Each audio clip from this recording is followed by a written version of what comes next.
This week's Tech Tip of the Week is customizing your picture on Schoology and Google Apps for Education to give it a more personalized look. So let's talk about Schoology first. In order to get your picture on Schoology, click your name and then simply click Edit Your Picture. You can either put a picture of anything or avatar here, but you can also attach a file by simply browsing out, taking a picture of yourself, and then browsing out and going to your pictures. And if you snap it with your computer, your picture will be sitting right here in camera roll.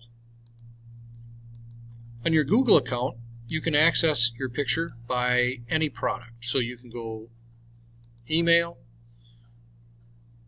or even on your Google tabs. Click your picture and then simply change. Now it's the same thing. You can select a photo from your computer, and if you snap one using your camera on your Chromebook or Yoga, you can simply go to your camera roll and it'll be sitting right there. So put your picture in those two spots. It's helpful when you're emailing people or even on Schoology so that the teacher has a face to associate with a name.